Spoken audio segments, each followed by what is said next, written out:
meel kale oo aanu arag inuu wax ka sheego nin kursiga wareegaya ku fadhiya doonaya habar salaadii soo kalaado afartii habeenimo soo kacday inuu wax ka qaado raggi way naga xidhxidhan yihiin waxay ku xidhxidhan yihiin iyo wuxuu nagu xidhxidhay xataa la nalamu hadal gobolka hortiisii baanu taaganahay haddaanu taaganahay waanu u tagnay bara saabkii wuxuu aniga iima xidhnidin ina maayarkina wuxuu leeyahay aniga iima xidhnidin 7 cishaanu taaganahay gobolka hortiisii qaada halka aanu joogno inaanu weligii aragaanu ku ganacsano oo bilaacada ku daafaduba soo uraan marka intuu ka sheekaynayo riwaayad kale iyo xoolo iyo gawrac uu lacag doonayo ha ka shaqeeyo halka ummaddu ku ganacsato ee wadooyinku ka xidhayna qarmuunka iyo bilaacada iyo meesha sida uu soo wada fatahay wali saribada mu arag maayirku shaqadiisii wuu dhaafay waxa weeye maayirku xashiishka uu gurayo ayuu naga basrin kari waayay iska rogooyin dusha furan baa lagu guraa oo gaboobay oo daalay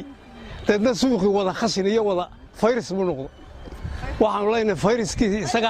isaga hogaaminaya oo dhalinaya waxa weeye waxa xun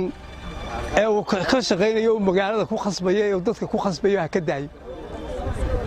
isaga ku khasbaya dadka shaqadiisii buu garan waayay maxay haytay cudurrada caalamka ka jira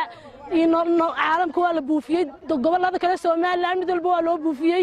anaga saribadana looma soo eegin nalama buufin nalama soo eegin bulaacadaha iyagu way buuxaan way urayaan duqsada waxaan ku risaa u dhacaya yaani dhulka maxay haytay meesha la geenayo waa meel nin ganacsadii leeyahay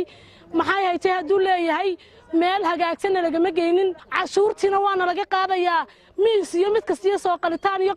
mid walba waana laga qaadayo wax lagu baaqseen ma jiro nalooma maydho nalooma eego nalgalama buufiyo caarada iyo qurunka saaran saribada hadii aragtaan waa yaabil haydan maayir baa magaalada Burco maayiraha ka jiri jiray maayir hore soo maray maayir waliba uu na dhex mari jiray maayir waliba uu na leegi jiray ina muraad wali maalin intuu xagaas soo daba dhigay saribada soo muugalin